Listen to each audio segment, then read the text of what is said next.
All right. It's live. All right. So my name's Jeff. And that's got a wide angle lens. We just have to stand right about here and we should be good. So, Okay. what's your name? My name's Nick. Nick? Mm-hmm. Okay. So the question, what do you think happens after this life and how'd you get there? Or how did you get to your ideas about it? Yeah, so I'm a very spiritual person. I'm not a religious person, having grown up Catholic. And no offense to Catholics.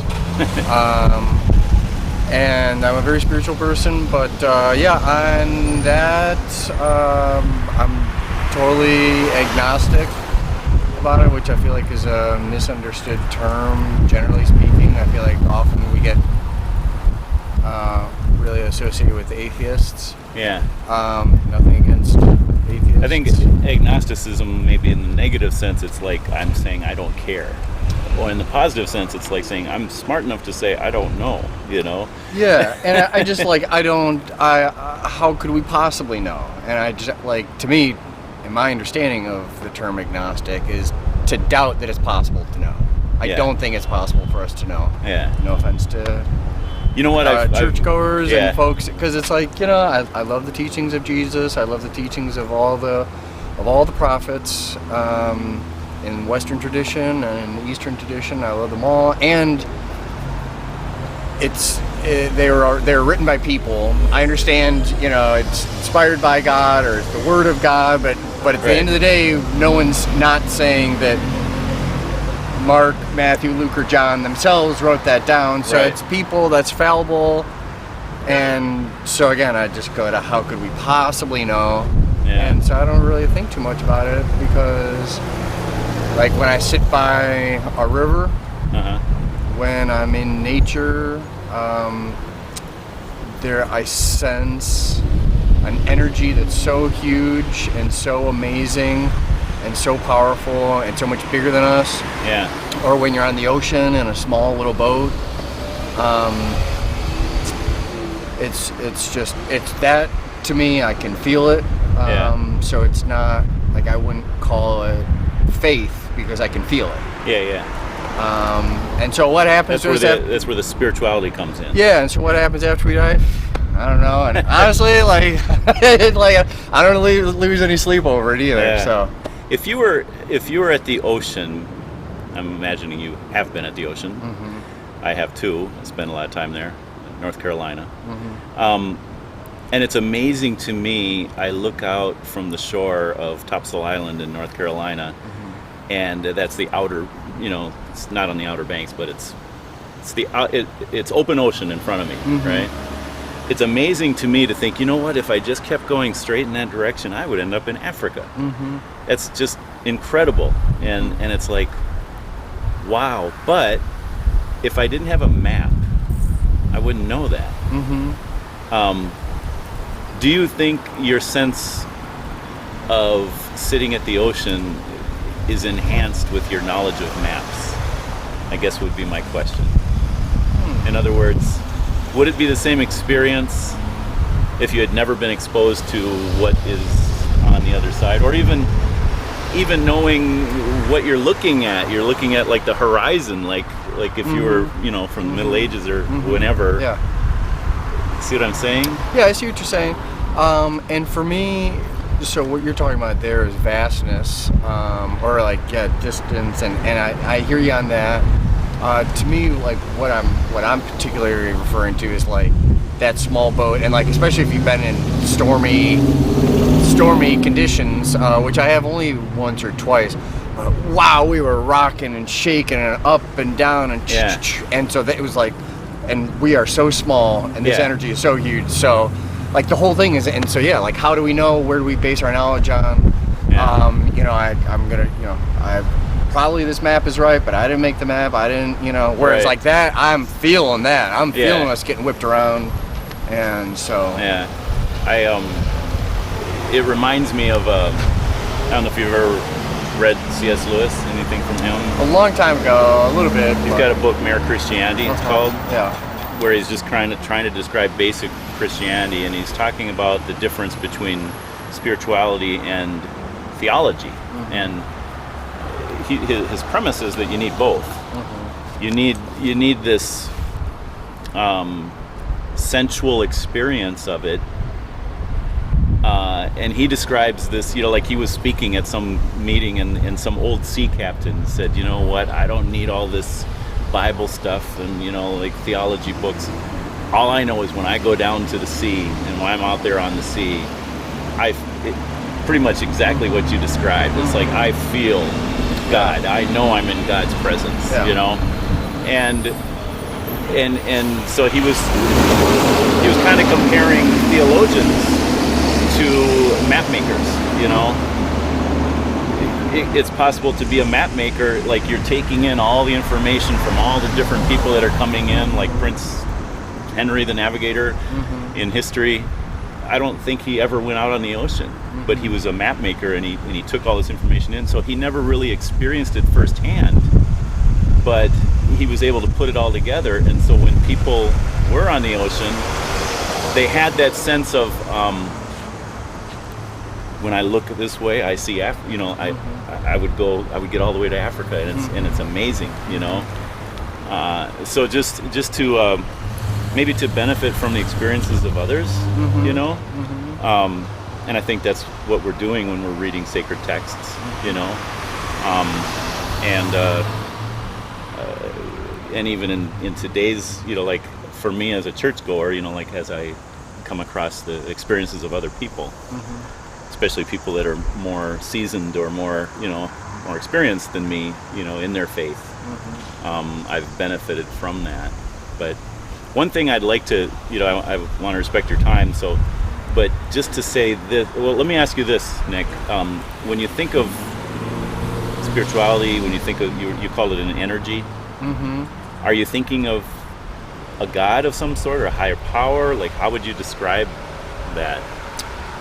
It's a transcendent thing that is incapable of being captured in words. Yeah. Is what I would say. I'd say language is completely insufficient, particularly because language is inherently dualistic.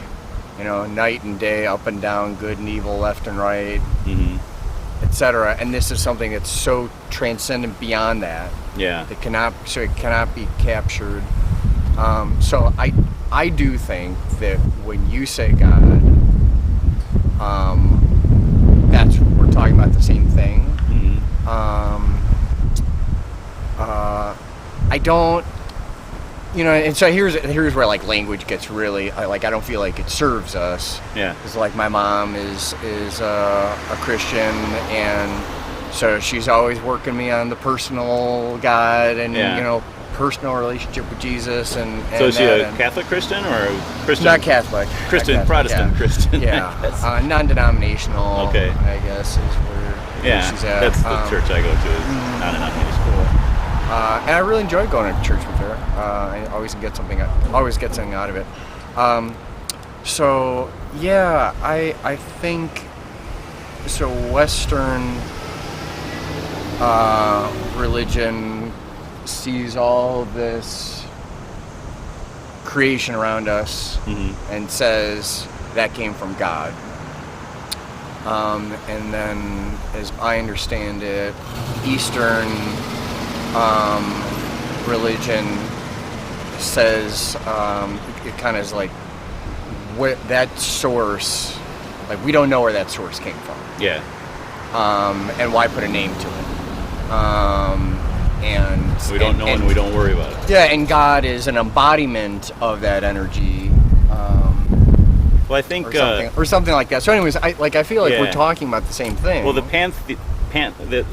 Eastern, like Hindu, is pantheistic, which means God, but also God monotheistic. And it's an interesting thing of like mono, and I'm not a Hindu, and I'm not a Buddhist. Well, I know. I've talked to quite a few Hindus, and they do believe in multiple, like local gods, but almost all of them have told me, well, we believe they're all the same thing. Right. Yeah. It's all ultimately coming from the same source. But they have different like local deities, that or manifestations. Yeah. So that's been interesting. But I'm pretty sure pantheism means instead of creation, you've got the creator as part of the creation. And so, which means that we as the creation are part of the creator. In other words, God is in us, and God's in the car and the tree, in everything, you know, which raises a lot of questions about good and evil, things like that, is, you know, it's kind of problematic in that way. But one thing, I mean, the God of the Bible, I don't know if you're aware of this. I mean, you know, it says God made us in his image, which obviously, you know, like an image in a mirror is not the real thing. We're not God, but we're like God. So we have ways in which we relate to God. Now, an image doesn't have sound or smell or touch. It's just, but there's certain, you know, ways it can relate to the real thing. The same way we can relate to God. I don't think completely, you know, as far as like you're saying, our language is limited. We have earthbound language. We have no way to communicate heavenly ideas with earthly language. So I get what you're saying with the language limitations, and I think just the limitations of our small brains, really. Yeah. You know, like we can't take in. He's so completely overwhelming that, you know, how can we even begin? But if our knowledge of God isn't dependent on ourselves, but it's actually dependent on God, that's what's called revelatory knowledge. You know, like people depending on the Bible for their understanding of God, who God is. It's like, who did God reveal himself to be? You know, so for example, it's a big one in this day and age is I keep referring to God as He, right? Well, that's how God has chosen, you know, like through the Bible to be revealed. And one small example, Jesus said, when you pray to your Father in heaven. And I totally believe if Jesus had said, pray to your mother in heaven, I would do that.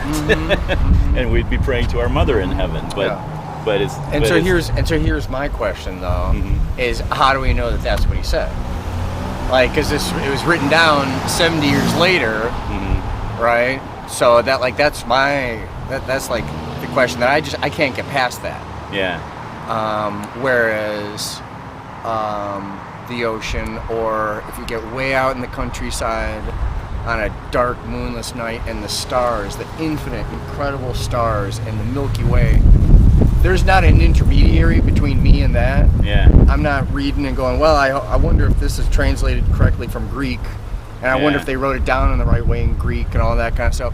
I am experiencing God directly, and it's amazing, and it's powerful, and it's huge, and it's beyond comprehension, and it's awesome, you know, in the true sense of the word. Do you feel like, so I've talked to a lot of Catholics, and I don't know if this and then just final thing, so like I really enjoy the teachings in the New Testament in particular. There's good stuff in the Old Testament too. Some of it freaks me out. Yeah. Pretty bloodthirsty. a real vengeance God there. What I was gonna say is so there's a lot of good stuff in there. Yeah.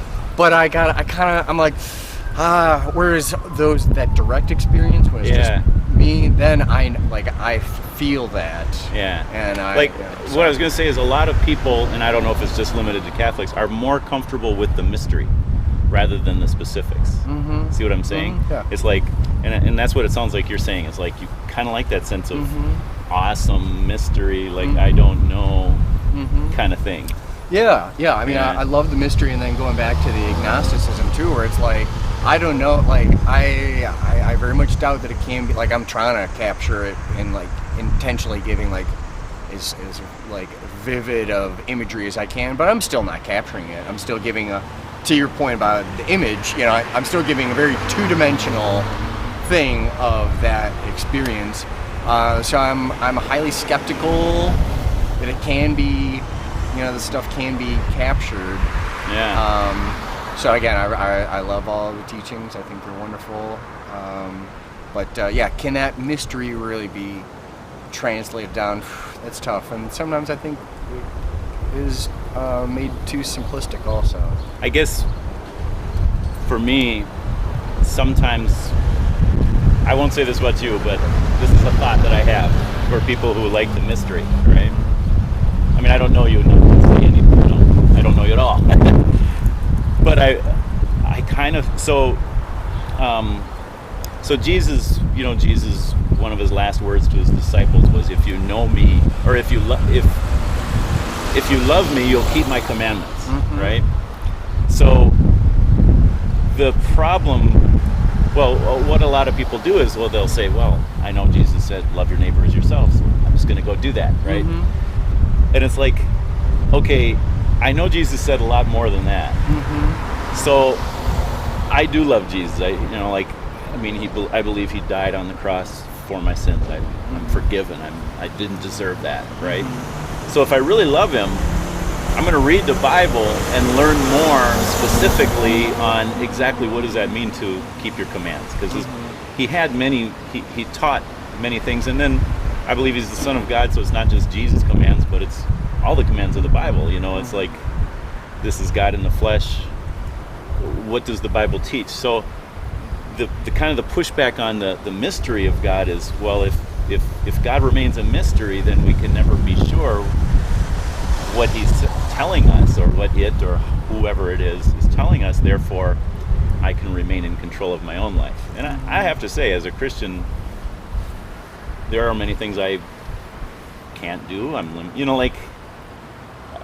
To me, the focus is on, okay, what can I do? What do I get to do? You know, like it's like that's the focus. So that's what makes life worth living. You know, what can I do to show my gratitude, rather than what do I have to do to, I guess, earn heaven, or you know. But the mystery allows us to avoid the specifics of morality and commands and being accountable, you know. Yeah, I don't know, because I think we've got two different aspects of mystery that we're talking about here, because I am not proposing moral relativism of like, oh, the dark skies are a great mystery and the vast ocean is a great mystery, therefore nothing can be known. I'm not saying that. Yeah. Like Jesus' commandments, and you know, like all those directives are, they all should, and like I endeavor to follow them, and Well, some of them are pretty hard and outrageous, like turn the other cheek kind of thing, you know. Or who does not enter the kingdom as a child will never